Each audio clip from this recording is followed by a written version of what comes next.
It was a quiet evening when I heard the knock.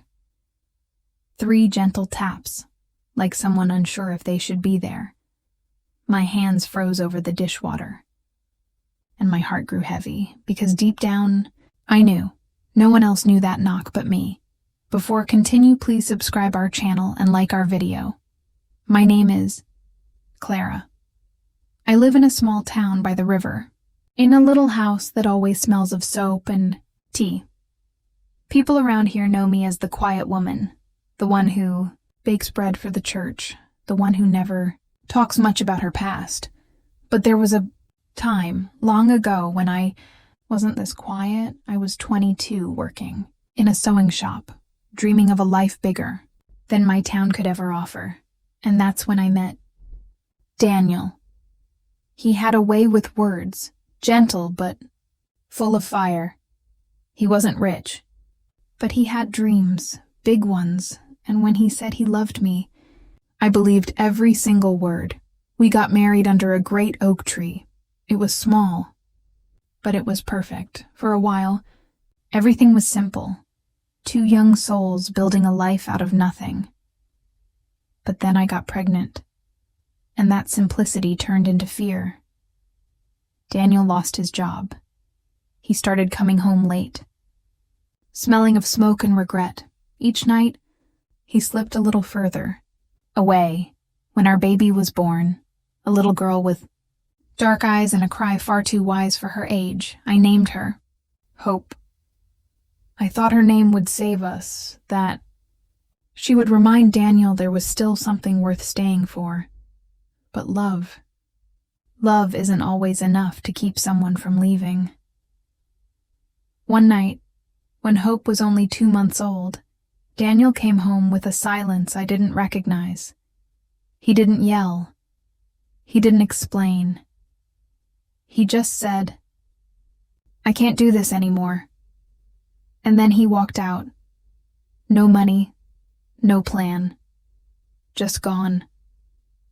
For weeks, I tried to hold everything together, feeding Hope, sewing for neighbors, pretending to be fine.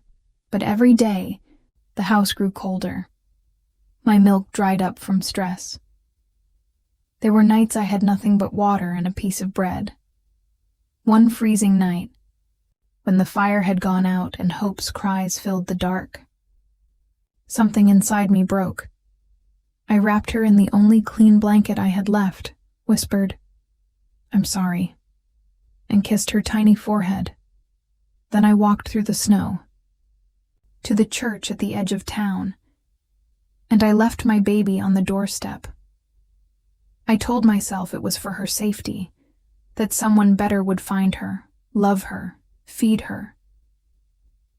But as I walked away, I felt something inside me die, and it never came back.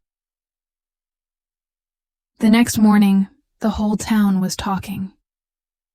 The church sisters said a baby had been found at dawn, weak, but alive. The pastor and his wife had taken her in.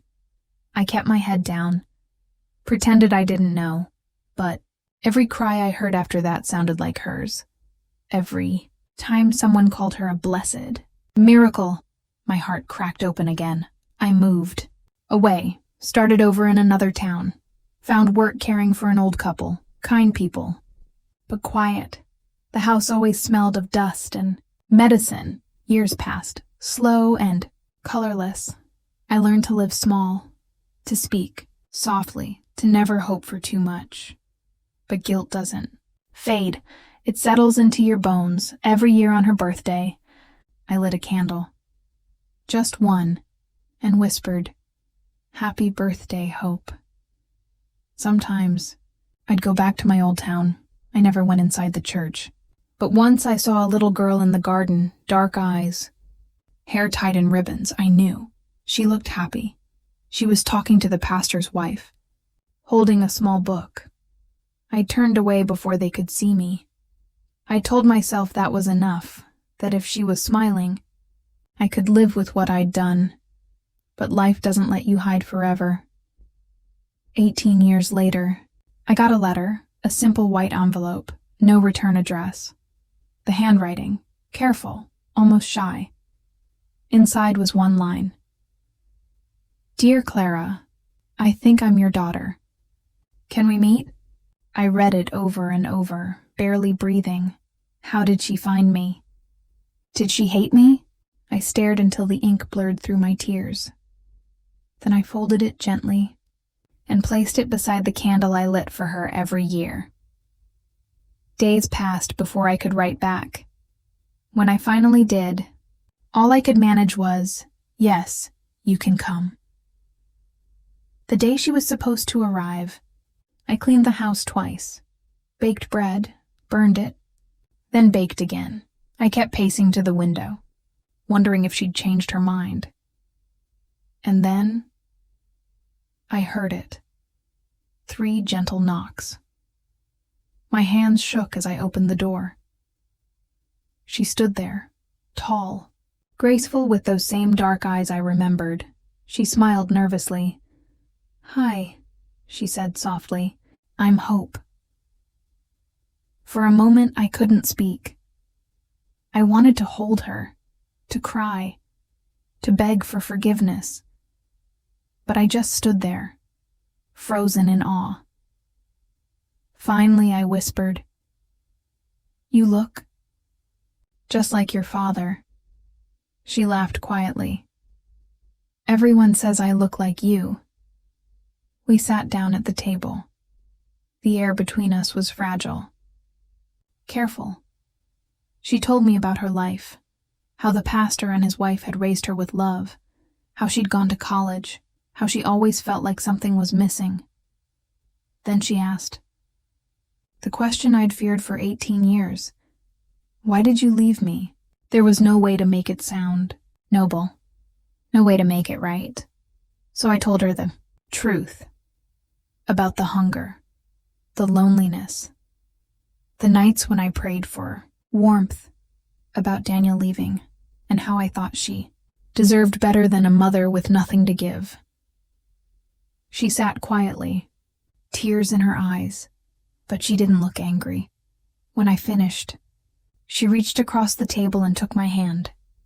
You did what you thought was best, she whispered. And somehow, I still found my way back to you.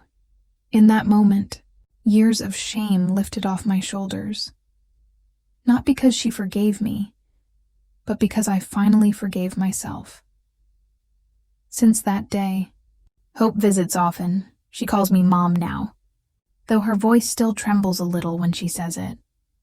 We walk by the river, talk about little things, her work, my garden, and how she still insists my bread is too hard. I still carry the memory of that snowy night.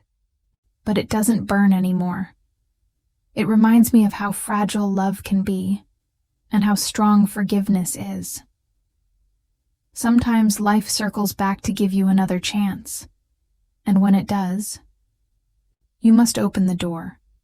If this story touched your heart, please like, share, and subscribe for more calm, real-life stories. Because sometimes, the quietest stories carry the loudest lessons.